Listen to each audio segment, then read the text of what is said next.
Fala aí, pessoal. Sejam bem-vindos a mais um episódio do nosso podcast, o Otto Talks, o podcast do RL Review. Tô aqui mais uma vez com meu amigo Gilvan. Fala, galera, tudo bem? Sejam bem-vindos aí ao nosso podcast. E o que a gente tem programado para hoje, Diego? Bom, Gilvan, hoje nosso primeiro episódio com um convidado, né? Um convidado mais do que especial. E queria já de antemão agradecer a presença do Caio Barbosa Caco, o famoso Caio Caco, né? Mais sonoro que isso, impossível. E o Caio, ele é otorrino, laringologista pela Santa Casa. Eu vou falar um pouquinho do currículo do Caio. Ele é formado pela Faculdade de Ciências Médicas da Santa Casa de São Paulo, formado em 2017.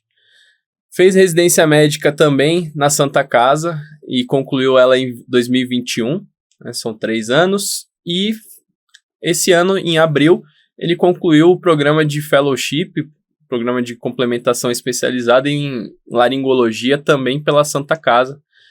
Caio, obrigado pela sua participação. Imagina, Diego, obrigado a vocês pelo convite. Muito legal saber que fui o primeiro convidado. Fico honrado de verdade aí em abrir essas conversas e espero conseguir acrescentar aí um pouquinho do pouco que eu aprendi até hoje aí para ajudar quem está ouvindo aí. Maravilha, Caio. Então, assim, para o pessoal entender, o Caio não está aqui à toa, né? Primeiramente, a gente está querendo conversar um pouco sobre a residência da Santa Casa. A gente sabe que esse podcast ele pode vir a ser útil para estudantes de medicina que, por acaso, queiram fazer otorrino e queiram saber mais sobre as residências, né? E então esse é um dos motivos. E um outro motivo deriva totalmente do mérito do Caio na prova de título. E nós do RL Review estamos focados também nessa parte de prova de título. E ele foi primeiro lugar na prova de título de 2021. Na verdade, não tem muitos percalços aí. Eu venho de uma família em que meu núcleo familiar não tem nenhum médico. E desde sempre que eu me conheço por gente, eu pensava em fazer medicina. Muito porque eu acho que é uma profissão que te permite, de uma forma muito direta, você, com a sua mão, com o seu conhecimento, com a sua profissão, você tocar em alguém e ver um resultado direto. Você vê uma ajuda direta que você faz para alguém. Isso era uma coisa que era importante para mim. Lógico, não vou mentir que também eu me preocupava em ter uma profissão que me desse condições de aproveitar a vida, enfim, viver com uma qualidade boa. Então, juntou essas duas coisas, para mim, eu acabei escolhendo a medicina. Minha primeira decisão, desde que me conheço por gente, é uma decisão que, graças a Deus, eu nunca me arrependi. Em relação à minha trajetória para isso, eu fiz um colégio na minha vida inteira, que era um colégio mais focado na formação humana, uma formação de uma pessoa, tanto lado social, lado de relações, e não tanto de um candidato para o vestibular, né? Uhum. Então, eu não passei direto no vestibular, fiz um ano de cursinho, mas peguei firme e consegui passar na Santa na lista de espera. Legal. Daí fiz a Santa Casa por 6 anos aí, e já migrando um pouquinho, não do porquê a medicina, mas porque eu otorrino, eu entrando na faculdade, logo no começo eu tive contato com um grupo de cirurgia, que para mim foi fundamental para decidir que eu queria uma área cirúrgica. Eu sempre gostei do centro cirúrgico. E escolhi, na minha cabeça, logo de cara, fazer cirurgia geral. Ixi, Maria.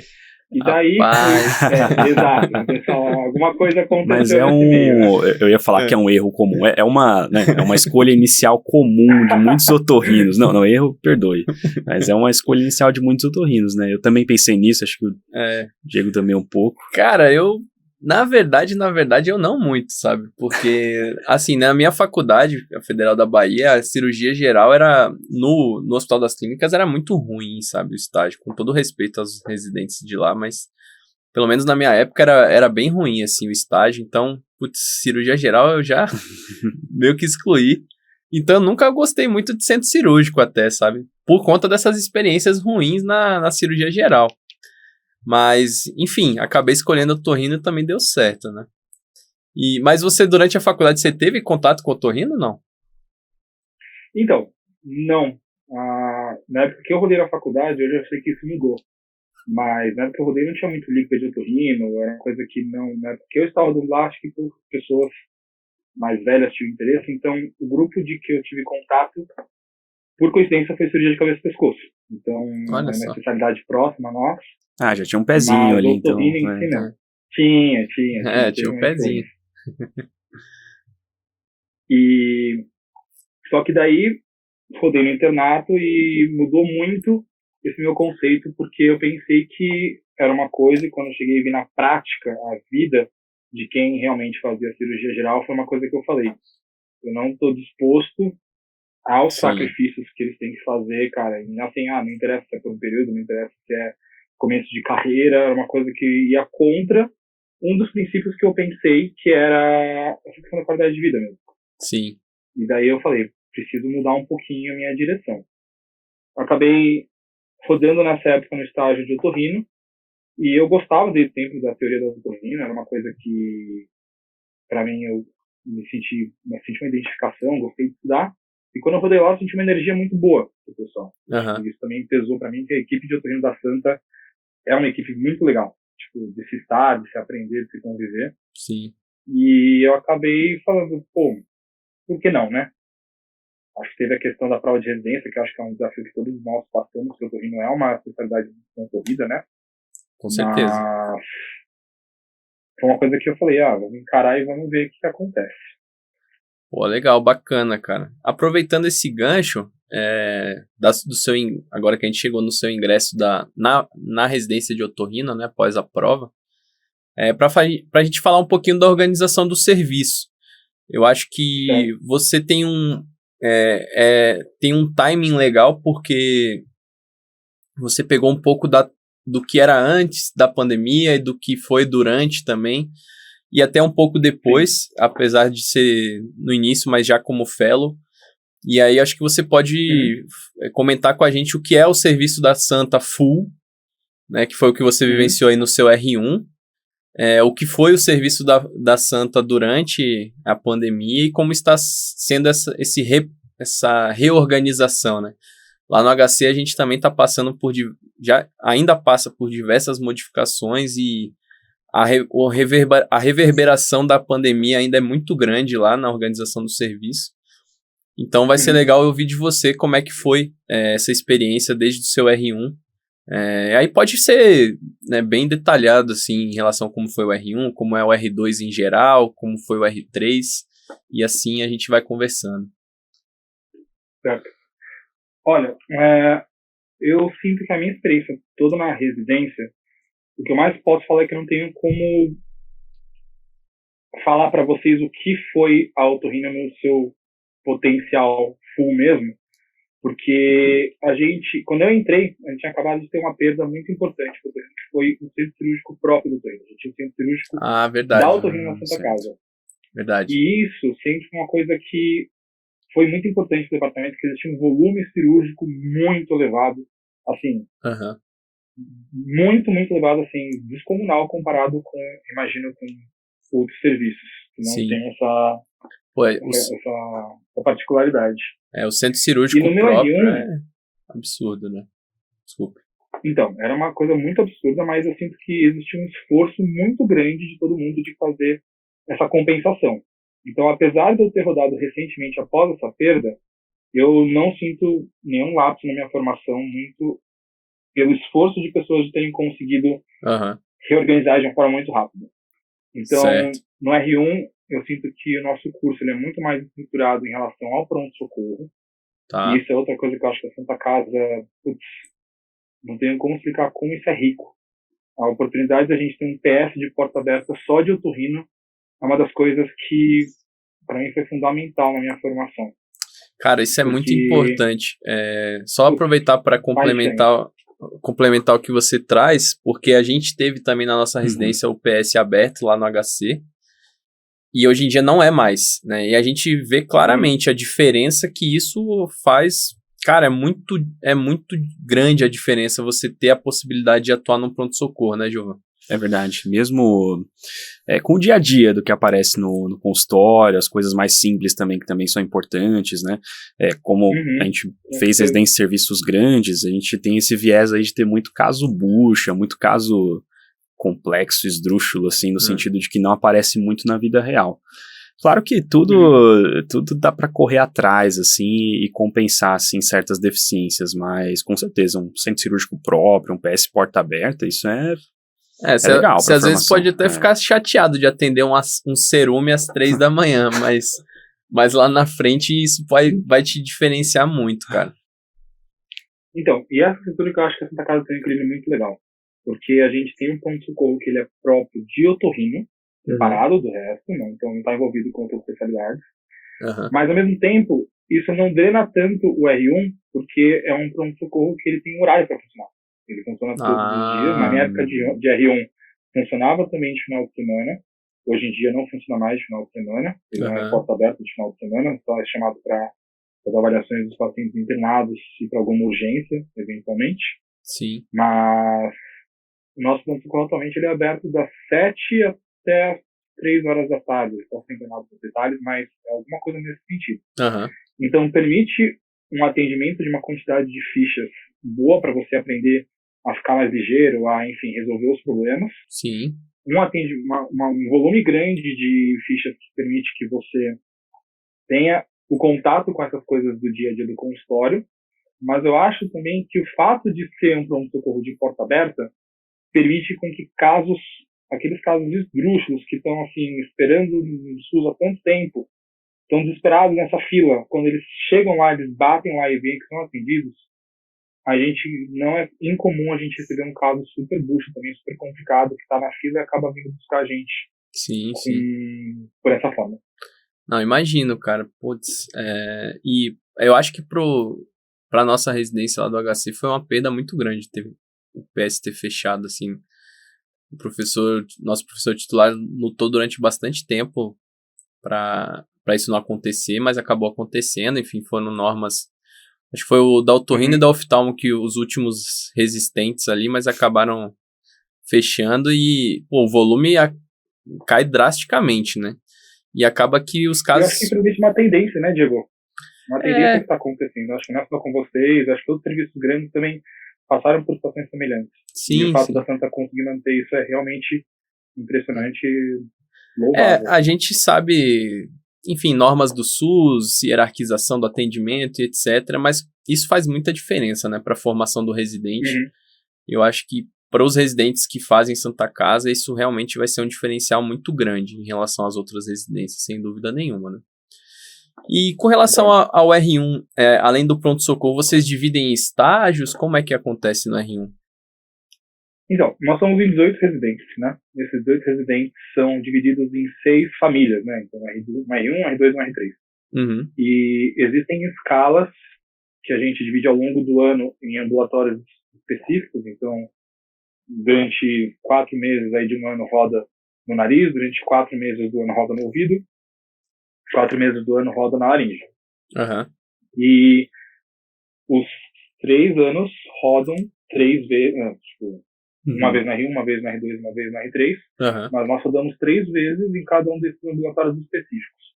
E o R1 desde o começo já tem contato, sim, com essas consultas mais específicas, e também existe uma escala em que se atende um ambulatório geral, o geral e o elegível que a gente chama. O nosso elegível é o nosso ambulatório de primeiras consultas, né? Então o paciente passa pelo ambulatório do CROF, também é atendido pelos residentes, a gente dá uma filtrada para os pacientes que vão estar no serviço.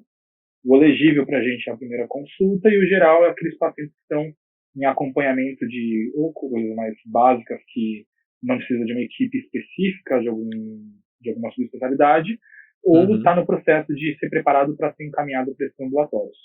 E o R1 roda em todas as consultas, numa intensidade menor, né? Eu acho que o foco do R1 ele acaba sendo o pronto-socorro, sim, é o ano que tem mais escalas envolvendo o pronto-socorro, mas mesmo assim a gente tem contato com todos os ambulatórios específicos. Legal. E a parte cirúrgica do R1, assim, como é que é? Eu sei que você teve você comentou dessa reorganização após a perda do centro cirúrgico próprio, né? E como é que tá em relação a essa parte na cirurgia? Atualmente deu uma boa estabilizada.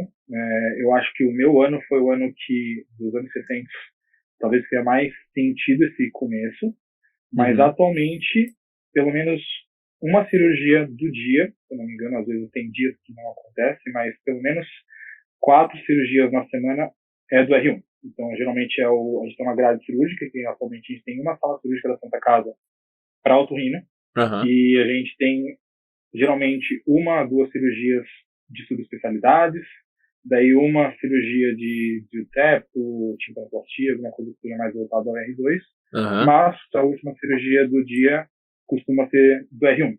E daí, geralmente, o que a gente organiza é amígdala, adenoide, tubinho de ventilação, procedimentos mais ambulatoriais a gente faz mesmo no prédio de ambulatórios, então biópsias, sei lá, frenulé, alguma coisa mais nesse sentido dá para fazer no prédio ambulatorial, mas em relação ao volume cirúrgico a gente conseguiu dar uma organizada dessa forma. E eu, no meu ano, nessa transição que a gente estava operando em alguns lugares fora, sem ter essa estrutura da Santa Casa, eu operei por volta de umas 50 amígdalas por chuto. Volume bastante. Atualmente os R1s estão operando mais do que isso, seguramente. Um volume bem bacana. E no R1, a gente sabe, né? O R1 é um pouco mais burocrático, né? O R1 cuida das internações, dos papéis. É um trabalho meio ingrato. Mas existe sobreaviso das subespecialidades, o R1 tem o sobreaviso, ele, enfim, tem que ir para o hospital fora do horário dele, geralmente de atuação. Como é que isso é organizado lá na Santa? Então, existe sim. Cada dia da semana existe um R1 responsável pelo pronto-socorro, né? Então, ele está o dia inteiro atendendo as fichas do pronto-socorro. Acaba a ficha do pronto-socorro, ele costuma ser o responsável por atender as intercorrências que acontecem depois, na noite desse dia. Então, se alguém chama de outra especialidade para uma avaliação na urgência, se tem alguma intercorrência de um paciente internado, o R1 vai ser o primeiro, provavelmente, que vai cobrir essa intercorrência, mas também tem um R2 que está de sobreaviso, um R3 que está de sobreaviso, porque qualquer coisa que acontece, o R1 pede uma ajuda, e uma coisa que não tem do que ninguém pode reclamar da Santa Casa é que os chefes da Santa sempre tem alguém que ajuda. O nosso paciente fica abandonado, sempre tem aqueles que a gente fala, cara, esse cara tá comigo em qualquer momento, qualquer hora, dá para contar e dá para ir tranquilo nesse sentido.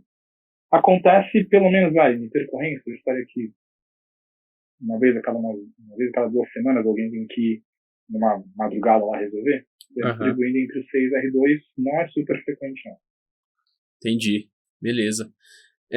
Outra coisa que eu queria perguntar, que aí é mais pra galera que vai ingressar ou que tá pensando em fazer prova pra Santa Casa de otorrino, é uma coisa que todo mundo pergunta, se dá pra trabalhar no R1, como é que é a organização de carga horária, se dá, é difícil, a gente sabe que vai ser sempre difícil porque é R1, né, não tem jeito, mas...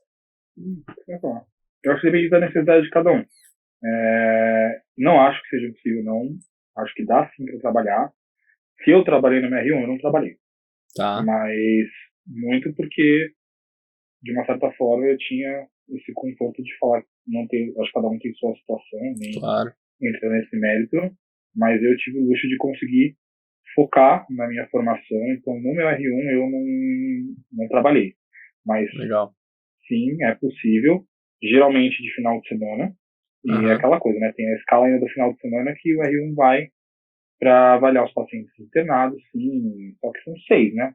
Então, uma vez a cada 1 mês e meio, dá para você encaixar plantões e coisas assim durante o final de semana. Dá para trabalhar de noite também? Dá para trabalhar. Eu recomendo? Não, porque a rotina da Santa Casa, em geral, é bem pesada. E, enfim, de cada um. Beleza. Alguma pergunta mais sobre o R1, Juva, que você tenha lembrado? Aproveitando, como você falou da estruturação dos grandes grupos da otorrino, cada um roda 4 meses, vocês têm dentro desses estágios maiores, tem alguma participação em grupos menores? Como é que estão os outros grupos, tipo otoneurologia ou a parte de pediátrica, eles meio que entram dentro desses grupos maiores ou tem alguma coisa separada, assim? Quando eu falo 4 meses de ouvido, 4 meses de nariz, 4 meses de laringe, é só uma forma maior de organizar. Sim, sim. No grupo de ouvido, a gente tem então um ambulatório de ouvido cirúrgico, Legal. a gente tem um ambulatório só de Ibera, a gente tem um ambulatório só de otoneuro, Não vou lembrar agora todos os ambulatórios, somente são diversos. Sim. Mas a gente tem uma divisão, sim, de ambulatórios específicos que são responsáveis, cada uma das equipes. O ambulatório de base de crânio lateral, que está acontecendo agora, que é um ambulatório novo na Santa Casa. Então, do ouvido, por exemplo, seria isso. No nariz, a gente inclui a parte do braço de crânio anterior, endoscópica nasal, rinofuncional, rinoestética. Então, quando roda o nariz, está mais ligado a essa parte. E laringe, a gente tem a parte de disfagia, a parte de voz, a parte de foniatria, às vezes é incluído, agora não lembro como está a escala, depende, mas também às vezes roda laringe. Então, a gente tem ambulatórios, sim, subespecíficos, mas que estão dentro desse público maior. Legal, bacana, a residência bem completa, né, como esperado pelo tamanho do serviço da Santa, né, certamente. Bom, Caio, agora avançando mais um aninho aí em direção ao R2, pelo menos lá no HC o R2 é o ano da tranquilidade, né? O R2, né, tira um pouquinho das responsas, das burocracias, quase nenhuma a mais. E os plantões, né, são mais tranquilos porque tem o R1 junto do plantão e não tem sobreaviso. E lá as cirurgias também acabam aumentando, né, de complexidade. Como essa parte do R2 é legal, que aí você vai se sentindo mais otorrino mesmo. Não que as cirurgias mais simples são muito importantes, mas no R2 você amplia o leque. Né? E como é que é lá para vocês na Santa em relação a isso? Sem dúvida, acho muito parecido. O R2 para a gente também é um ano mais tranquilo, é um ano que você fica responsável pelo pronto-socorro com um sobreaviso atrás do R1, né? Então, o R1, pra você ter uma noção, a gente divide cada dia, um R1 é responsável. O R2, geralmente, tem uma semana que ele fica responsável pelos casos que o R1 já filtrou. E no começo, tem esse esquema de ser um pouco babado R1, então cada R2 tem um R1 que é mais próximo, e geralmente isso também envolve as famílias, né? Mas é muito mais tranquilo. Eu acho que o R2 é o ano ambulatorial, é o ano que a gente está lá para ajudar a coordenar esses ambulatórios gerais e elegíveis para encaminhar para as equipes subespecíficas, e um ano que você consegue fazer muita septoplastia, muita timpanoplastia, otoplastia. São os anos que a gente fica mais nessas cirurgias que são comuns para o otorrino geral, mas que já subiram um degrauzinho aí na complexidade, sem dúvida. Legal, bacana. Em relação ao R2, assim, você falou do sobreaviso, né? Como é que é isso do sobreaviso do R2? O R1 ele se chama sempre, vai na escadinha em relação ao R3? O cara tem que ficar obrigatoriamente? Como é que é? Então, como o nosso pronto-socorro tem um horário, deu horário de fechamento do PS, resolveu as fichas do dia, o R2, tirando esse começo que ele está orientando o R1 no primeiro mês, acabou as coisas das funções do dia, ele vai para casa e se acontecer alguma coisa, o R1 vai ser chamado. Se o R1 não conseguir resolver, aí que chama o R2. Entendi. Então, se eu falei que R1, sei lá, foi uma estimativa só, se eles são chamados uma vez a cada uma semana, 2 semanas, sei lá, se o R2 tem que ir uma vez por mês para Santa Casa, é muito. Né? Então, já é uma residência muito mais tranquila, é uma residência que, via de regra, no horário comercial, assim, acabou as coisas do serviço do dia, você vai sim para casa, vai descansar, e te dá uma liberdade de começar a ir atrás de outras coisas num horário mais noturno, alguma coisa nesse sentido, dá para começar a fazer sim. Então, legal. O R1, muitas vezes, ele consegue, às vezes, discutir por telefone, tirar uma dúvida ali, e às vezes o R2, ele nem precisa, assim, ir de fato ao hospital. Ele consegue, na maioria dos casos. Eu acho que em todo lugar, assim, é importante existir uma disposição, né, da pessoa, tipo, estar de prontidão mas, sem dúvida, se não for nada de urgente, é muito difícil o R2 precisar ir presencialmente. Entendi. Maravilha. Bom, acho que de R2 é isso, né? O ano da paz. E aí, eu acho que é bem tranquilo. E aí, vamos pro R3, que é um ano bem decisivo, né? Um ano de definição de subespecialidade, que já é uma realidade para a maioria dos otorrinos, né? e um ano em que as cirurgias também ganham complexidade, a responsabilidade, imagino que também volte a ficar um pouco maior, né, assim como foi no R1. Lá na Santa é assim mais ou menos também? Eu achei bem parecido. Nosso R3, eu acho um ano talvez mais pesado que o R1. Sim. Não de carga horária despendida, mas de responsabilidade, é o que você falou.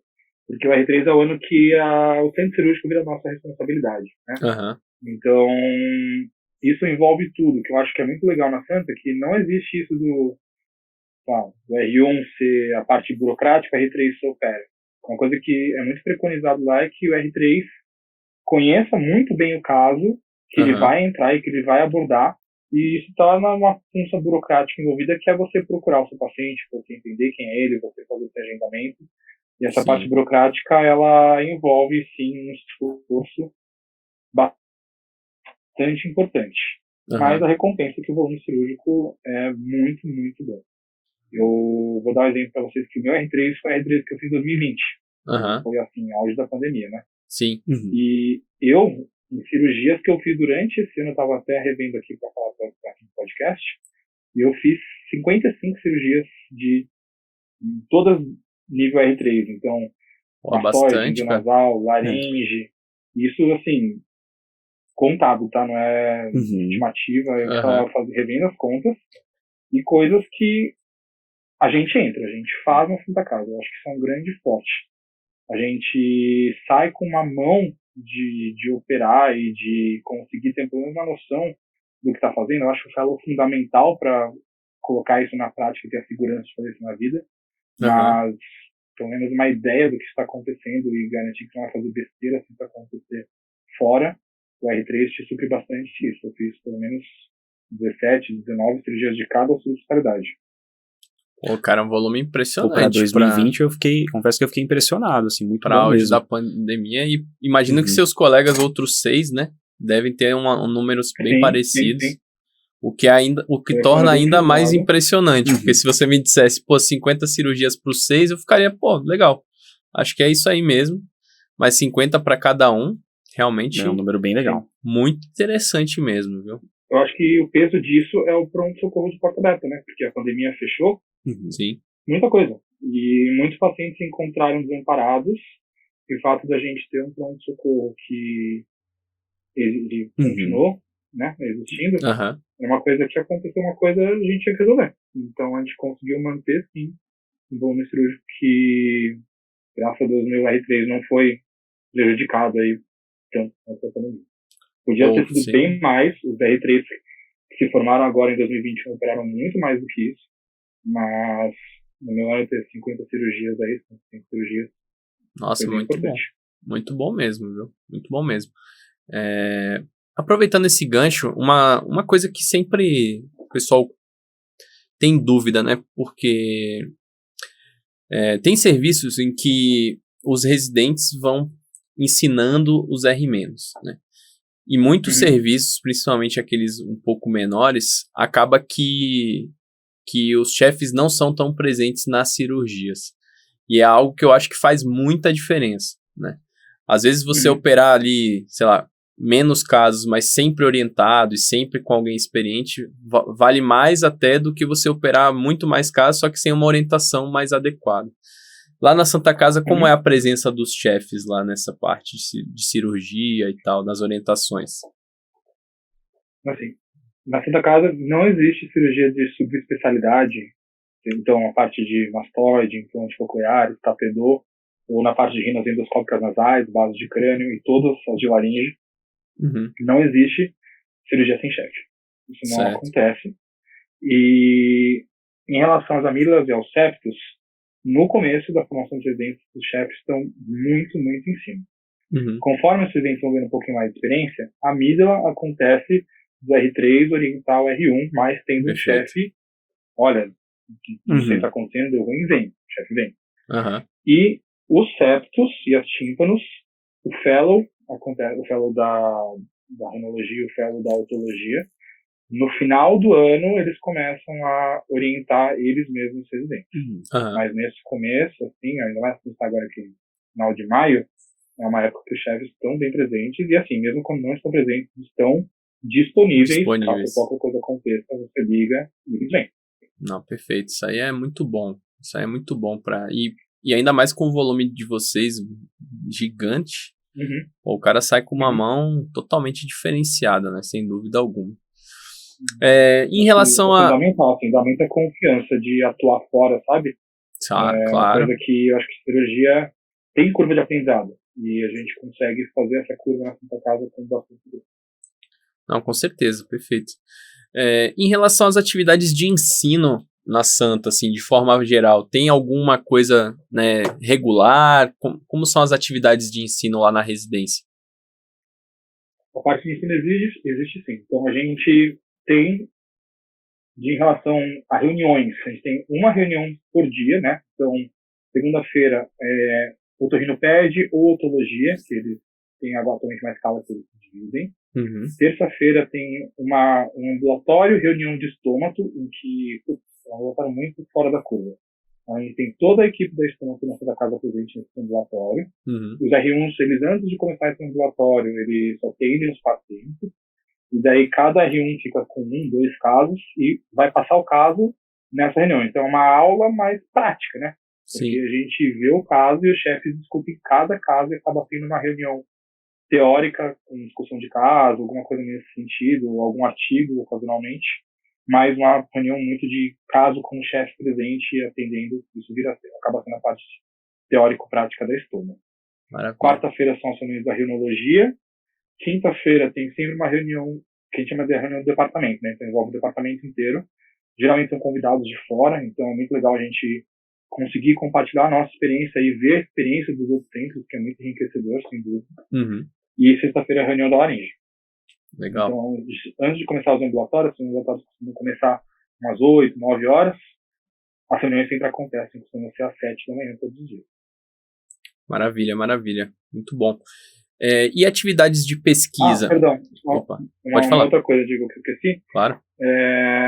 E também tem uma prova mensal, né? Então, a parte de teórico de livro, o jeito deles cobrarem é com uma prova mensal. Sim. Tem média, é cobrado. Assim, o esqueminha é meio escola, assim. Tem média, tem recuperação. E não vai bem, é cobrado, toma atenção. Não, claro. Mas existe uma disciplina, uma exigência grande com isso. O que eu acho que é muito importante, porque a Santa, eu acho que ela tem uma carga prática muito alta, né? Sim. Então, pronto-socorro, cirurgia, ambulatório, o volume é muito grande de pacientes. E a gente acaba, se não sendo essas provas, eu vou falar por mim mesmo, isso mesmo na residência. Eu nunca fui a pessoa que devorei o tratado, mas controverso que se pareça com o resultado da prova de título, nunca fui o cara de ficar relendo o título. O tratado, perdão. Mas essa provinha forçava com que eu tivesse algum contato teórico, sim. Cara, assim, o Gilvan foi preceptor, acho que ele pode falar melhor, mas eu, como residente, eu achava muito bom ter prova, né? Eu acho que ajuda mesmo, né? Faz com que você acabe, né, lendo mesmo, se cobrando ali de estudar um conteúdo específico. Claro que a parte prática é sensacional, ali onde a gente aprende mais mesmo, discute com base em caso clínico, tudo. Mas a parte teórica é importante também, até porque tem prova de título, tem outros conhecimentos específicos que são interessantes aí para aprender. E você complementa com essa parte prática. Então, acho que isso não tem muito como fugir dessa parte meio escolinha, assim, de cobrança, média, tudo. Então, acho que faz parte, sim. Cara, eu acho que é interessante, até porque se você se propõe a estar num serviço, né, como Santa Casa, e você carrega, né, o brasão da Santa Casa ali, você tem que estabelecer um padrão de qualidade mínimo, né? E a gente sabe, é muito fácil você fazer as coisas do dia a dia de orelhada, digamos assim, né? Você vê alguém fazendo, você ouve alguém dizendo o que fazer, você replica aquilo ali e na maioria dos casos vai dar tudo certo, né? Mas se você quiser, eu acho que elevar o nível de onde você tá e fazer jus aonde você tá, isso aí, eu acho que essas são ações que valem muito a pena, né? Vou falar pra vocês que como residente eu não gostava muito de ter provinha, não. Achava meio ruim. Chegar do PS, cansado, ter que estudar. Mas isso a gente vê a importância, assim, é importante. Não entenda mal, como residente eu também não curtia muito não, mas... Exato. Pô, que vontade. Nossa, empenhado essa prova. Mas ajuda a ter uma rotininha de estudo organizada. Ajuda. E a parte de pesquisa lá, Caio? Você fez pesquisa na sua residência? Há um estímulo para pesquisa lá? Como é que é? Há um estímulo, sim, mas eu acho que é a coisa que atualmente a Santa está mais trabalhando para melhorar. Porque eu não sinto que a Santa Casa é uma escola de super tradição científica. Você não vê a Santa Casa como uma das escolas que mais publica, que mais está em revistas. Isso atualmente não acontece. Mas todo aluno é obrigado a fazer um TCC, né? Então existe um estímulo a que esse trabalho seja publicado e que seja um trabalho com uma metodologia científica mais séria. Atualmente se criou um grupo de pesquisa clínica que está envolvendo a otorrino e a CCP, em que estão se fazendo reuniões científicas mais para trabalhar a parte teórica de metodologia e essa parte, mas na minha residência ainda era uma coisa que dependia muito do residente. Não tem uma cobrança de você precisa publicar um artigo por ano, você precisa... Isso não acontecia. Existe estímulo, lógico que estimularam falar, não pesquisa, não vamos falar isso. Mas ainda é uma coisa que eu acho que está sendo trabalhada. A gente tem nomes novos que estão envolvidos muito nisso, então tem alguns chefes específicos que estão despontando nessa área, é uma coisa que eu sinto que vai ter um crescimento bem legal nos próximos anos. Pô, bacana demais. Para a gente fechar a parte de residência, queria que você falasse assim, lógico, a gente nunca vai querer te comprometer, mas eu queria que você falasse os pontos fortes e os fracos da residência da Santa Casa, né? Acho que forte é a parte cirúrgica absurda, né? Não tem como, acho que é o mais forte, né? Eu acho que não tem nem plano de se comprometer, porque eu acho que é muito a realidade, não tem muito mistério. A Santa Casa, ela é, na essência dela, assistencial, né? Então a gente tem orgulho disso mesmo. Acho que é um ponto de quem faz Santa Casa, a gente faz por gostar mesmo. Então, o pronto-socorro de porta aberta, o centro cirúrgico com volume grande, eu acho que você entra na Santa Casa sem receio de sair um otorrino bem formado na parte prática. Você vai sair bem formado. Não tem, mesmo se você não quiser, mesmo se você não... a sua curva foi um pouco mais lenta, você vai sair bem formado. Se você quer ou não. E eu acho que o ponto fraco, mas que, como eu disse, está sendo trabalhado, eu acho que existe um esforço bem legal nessa parte, é a parte de pesquisa. A nossa equipe de base de crânio, a gente tem o Dr. Ricardo Dolce, o Dr. Marcelo Menon da parte de olfato, são nomes que estão aí... Nomes conhecidos mesmo. Novos, e são nomes que as pessoas escutam, e são nomes que estão manjando muito de pesquisa, mas que eu acho que o tempo vai trazer esses frutos, porque um esforço está rolando, e não me entenda mal, eu nunca sou uma pessoa muito voltada para a parte de pesquisa, mas se você tem esse interesse, você vai ter um espaço na Santa Casa com plena certeza. Maravilha, acho que é muito isso que você falou, né? Acho que o ecossistema tem que ser organizado de forma que a pesquisa vire uma rotina, digamos assim, né? E acho que não há nada de defeito, né, em não ter uma parte forte de pesquisa. Pelo contrário, às vezes você foca mais em outra parte, tá tudo tranquilo, né? Mas que bom que a Santa... também, uma oportunidade de virem pessoas com esse interesse para começar a construir isso.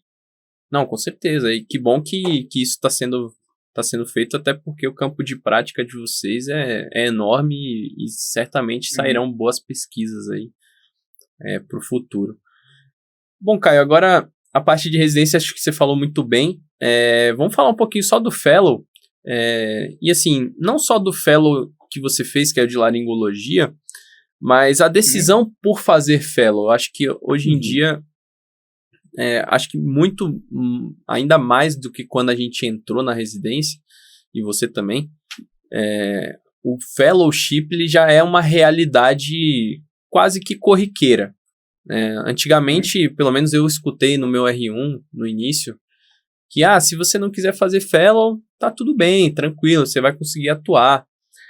Mas hoje em dia eu penso muito diferente disso. Eu acho que o Fellow ele é quase que uma obrigação, uma obrigatoriedade. Eu queria saber sua visão a respeito disso, né? Logicamente você vai ser a favor do que você fez, mas como foi seu processo de decisão em relação à sua atuação, o que isso te agrega assim atualmente? Não, eu concordo muito com você que hoje praticamente é uma obrigação, muito por essa questão que eu também acho que a curva cirúrgica ela é uma curva longa. E eu acho até perigoso você sair com uma residente que tem uma formação geral e procurar fazer coisas muito específicas de cara. Do nada. Porque eu que sinto que tive um volume cirúrgico muito bom na formação, eu não me sinto seguro de operar uma mastoide complicada, uma endonasal complicada, uma coisa nesse sentido, porque eu não sinto que as quase 20 cirurgias que eu tive de cada especialidade são suficientes para fazer isso com segurança para um paciente. O meu fellowship atualmente me dá a segurança de operar laringe tranquilamente. Eu acho que essa é a chave do fellow. É você respirar uma subespecialidade em consultas, ver casos complicados, ver mais uma vez, ver de novo, porque a partir daí o caso complicado para você vira a rotina. E acho que nesse ponto, acho que a gente pode chamar realmente de um especialista quando a gente está preparado para fazer a coisa, mas lidar com a complicação da coisa, lidar com o caso que sai do arroz e feijão. E para mim o fellowship foi uma oportunidade disso, de realmente aprender com nomes muito grandes da área, conviver com eles, entender os motivos que eles fazem cada uma coisa do seu jeito para eu traçar a minha conduta a partir daí. E como que é a rotina assim, dos fellows de forma geral? É estruturado em 1 ano, 2? O fellow normalmente tem um horário cirúrgico dele ou ele entra junto com o residente? Como que ele faz assim? Na Santa Casa, os fellows, a gente tem o fellowship atualmente de otologia, né? De rinoplastia e de endoscópica, separados do nariz, e o de laringe. Então, são 4 cursos de fellowship. E eles duram todos 1 ano. A duração de todos é 1 ano só. E o horário cirúrgico ele é dividido com R3. Mas o fato das cirurgias da subespecialidade sempre terem um chefe é bom nesse sentido porque o chefe dá o tom do até aqui o R3 vai fazer. Aqui está a parte mais complicada da cirurgia, deixa o fellow entrar. O fellow chega e faz a parte que é mais complicada. Às vezes tem que corrigir uma coisinha que o R3 acabou fazendo que está começando a aprender ainda. Então, ter alguém com experiência por trás, gerindo isso, acaba não sendo algo ruim, eu acho, compartilhar esse horário com o R3. Mas eu acho que é mais um crescimento de você ir sabendo lidar com os percalços e com as coisas que vão acontecendo na hora de uma cirurgia. E de horário também depende muito, porque, por exemplo, o fellowship que eu fiz de laringe foi um fellowship que eu fiz sozinho, eu fui o único fellow de laringe, né? Então, o meu horário de que o fellow me ocupava eram 4 dias por semana, dia full, e eu tinha só um dia na semana para trabalhar fora, né? Mas outros fellows, as vagas são diferentes. Então acaba tendo aí um day off pelo menos por semana, às vezes um pouquinho mais, às vezes um só. Então é uma rotina um pouco mais tranquila, né? Maleável, né? A gente sabe que a laringe é diferenciadíssima nesse aspecto, né?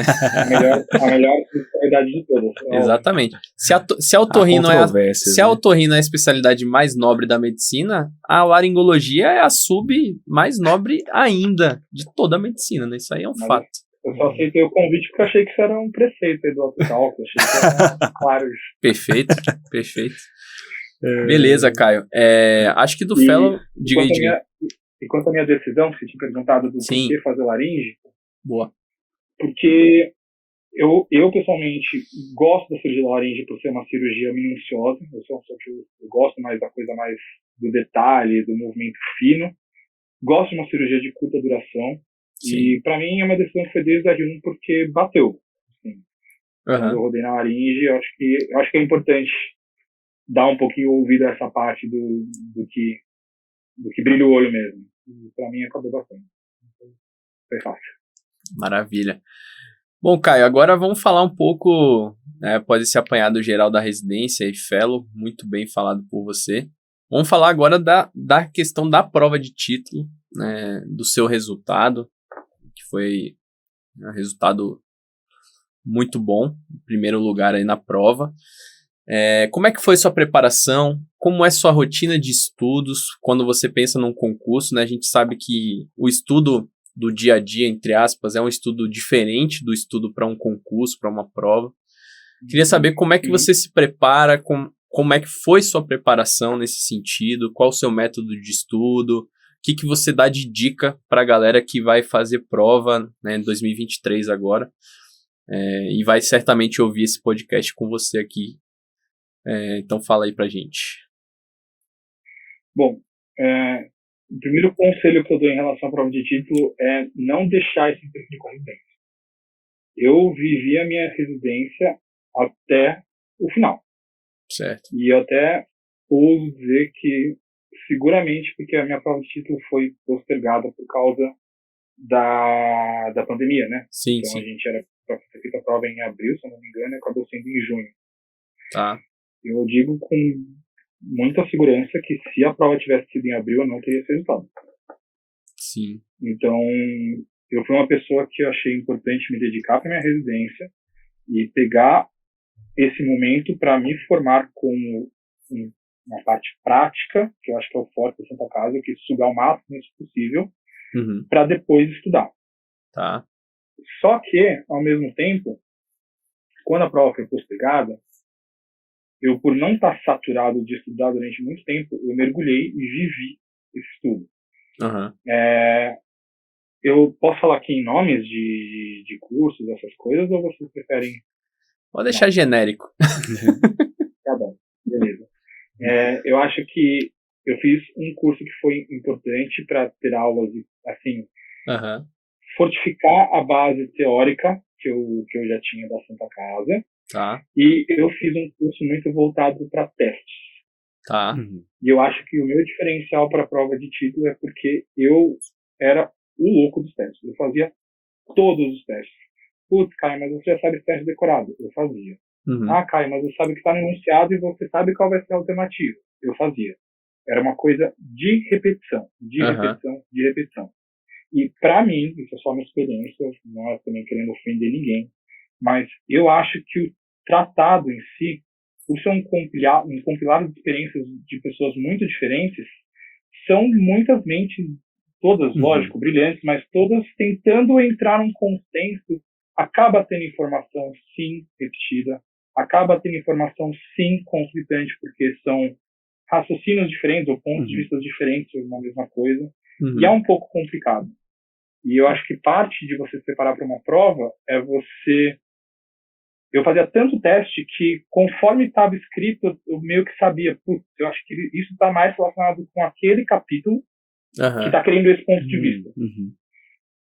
A minha principal estratégia foi, assim, fazer muito teste quando eu me senti que eu tinha uma base teórica forte. Não acho que o teste sozinho resolve.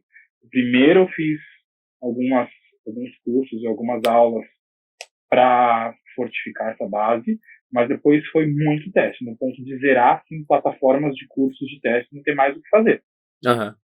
E a minha segunda dica, que eu acho que foi fundamental, foi arranjar uma dupla de estudo. Boa, legal. Isso é bom. Eu não estudei, lógico, quando a dupla de estudo ia embora com a nossa casa, eu continuava estudando em casa, porque, como eu falei, eu mergulhei nisso durante uns 2 meses, só isso. Sim. Mas ninguém é de ferro. Então, tinha horas que um fraquejava, falava, cara, eu tô no meu limite, não aguento mais, o outro puxava. Tinha horas que a minha dupla fraquejava, eu falava, não, vem, vamos lá. E acho que essa dinâmica, se você acha uma pessoa que está na mesma proposta que você, funciona muito bem.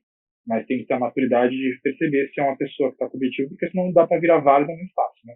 Sim, com certeza. Mais com um amigo, porra, tá, o negócio vier virar um estudo, virar uma cerveja em um filme aí, já era. Uma resenha. Então, exato. Então, para mim foi muito importante isso, de ter uma dupla que estava comigo até o final. A gente estava a última semana da prova estudando, me acertando. O único dia que eu não estudei foi um dia antes. Sim. Um dia antes eu parei e falei, não, que dá, tá aí, o que não tá, não tá. Mas, e muito teste, até cansar. E nessa rotina, assim, mais intensiva para a prova, você lembra em que ponto do ano que você começou essa rotina, assim? Quanto tempo antes da prova, mais ou menos? Março. Março. A hora que acabou a minha Uns residência. 3 meses antes, né? Então, a hora que acabou minha residência, eu. Ainda as 2 semanas. Uma outra coisa importante. Eu me permiti descansar também. Porque eu acho que é importante a gente relembrar que você acaba o R3 bem destruído. Sim, R3 sim, é o ano mais pesado da residência. Então eu falei, 2 semanas, respira. Viajei, saí, tinha a cabeça, mas 2 semanas. Uhum. E assim, como eu falei, se a prova fosse em abril, tenho certeza que eu não seria o primeiro colocado. Mas, então, se a prova todo mundo não contar com esse atraso, tenta arranjar um jeito de, talvez, se a meta da pessoa chegar nisso, também não sei se tem que ser ou não, mas pegar um tempinho antes, se permitir descansar, para você conseguir dar esse gás e com gás total. Beleza, maravilha. A gente até eu e o Gilvan, a gente fez o episódio anterior desse podcast, foi sobre metodologia de estudo, né? E a gente revisou um artigo científico que traz essa parte de metodologia de estudo em relação a resultado e custo-benefício, né? E realmente essa metodologia de testes foi o que tinha mais evidência benefício, mais forte e que era mais reprodutível, assim, em grupos, em contextos diferentes. Então, acho que foi exatamente o que você falou. Claro que você não consegue, às vezes, partir para os testes aprofundadamente sem ter uma base teórica ali, precisa também, mas esse é o método melhor para você memorizar e ter esses intervalos também, né? Você revisar, ver uma mesma coisa várias vezes com um certo intervalo de tempo depois. É justamente o que você relatou para nós, né? Você acabava vendo tantas vezes ao mesmo assunto, ou a mesma linha de assuntos ali, que aquilo se tornava muito intuitivo, né? E legal você trazer isso, que a preparação às vezes pode ser feita num menor tempo, né? Porque tem muita gente que acaba começando o ano já um pouco desesperado, né? E já quer fazer uma aula, já quer fazer um cronograma do ano inteiro, mas é totalmente factível você condensar isso um pouco, né? Mas claro, como você mesmo falou, com uma organização, uma dedicação apropriadas, né? Já que sem isso aí é impossível mesmo, não tem jeito. E outra coisa interessante que você trouxe, que a gente acabou fazendo na nossa prova também, foi essa questão de você ter alguém para estudar com você, né? Que está querendo fazer, que tem o mesmo objetivo, que tem a mesma disciplina que você. E eu e o Gilvan, a gente fez isso, né? Até com outros colegas, era até um grupinho maior, mas todo mundo, né, focado, e dá muito certo. Que você acaba explicando um assunto para a pessoa te explica uma outra coisa, resgata um conceito, resgata uma informação, e acho que ajuda bastante, sim, esse tipo de coisa. Tem um certo risco de às vezes perder a atenção ali, dependendo, virar uma resenha, mas eu acho que se tiver uma dupla de estudo, ou um grupo de estudo ali interessado, é mais fácil, né? Um grupo talvez um pouco menor. Para mim, quando eu juntava grupo, não era tão fácil. Porque eu achei essa pessoa, inclusive, Caroline, era Carol, essa dupla. Obrigado aí, viu? Carolzinha, cara, demais.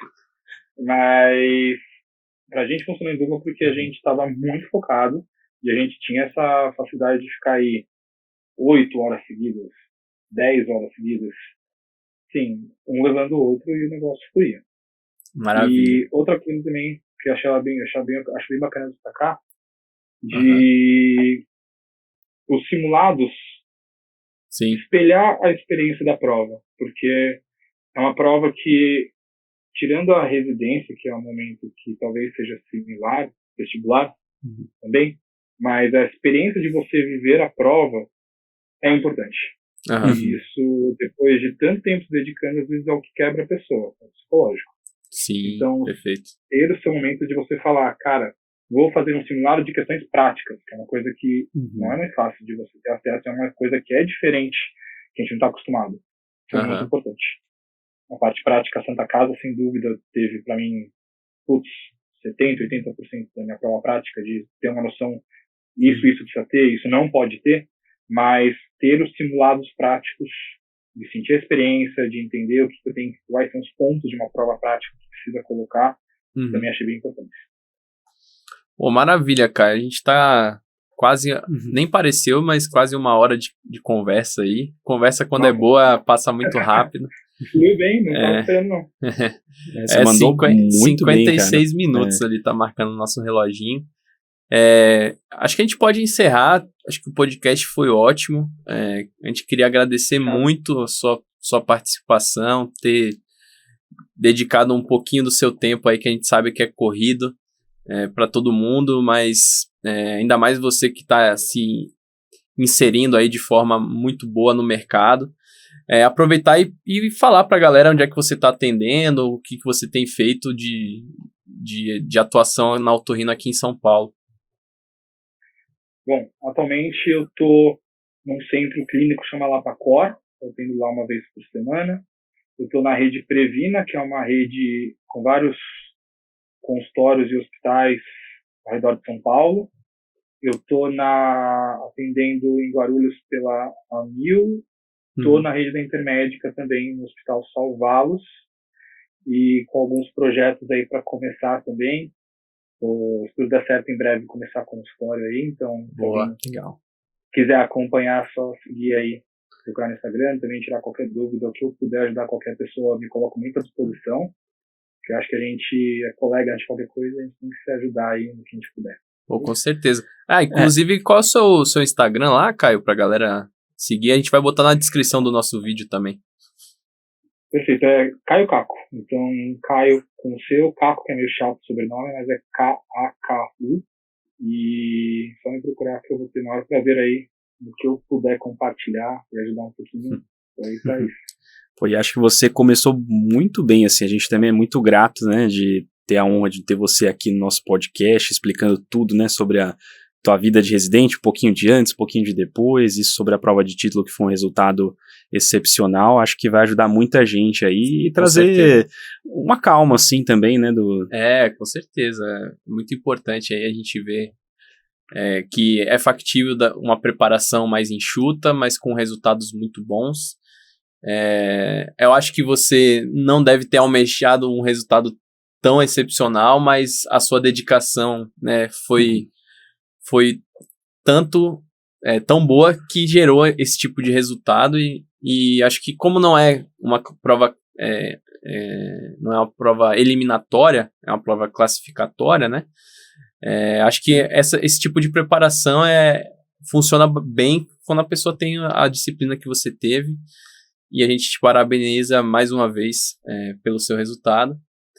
Acho que é isso, galera. Ficamos por aqui. Caio, muito obrigado. Espero termos novas oportunidades em breve. E agradeço aí pra você. Fechado. Que a próxima oportunidade seja uma cervejinha na mesa de bar, quem sabe? Opa, maravilha. Satisfação aí, obrigado pelo convite e me coloco à disposição em qualquer coisa. Obrigado, gente. Valeu, galera. Até o próximo episódio. Valeu, até mais, galera. Até o próximo Auto Talks.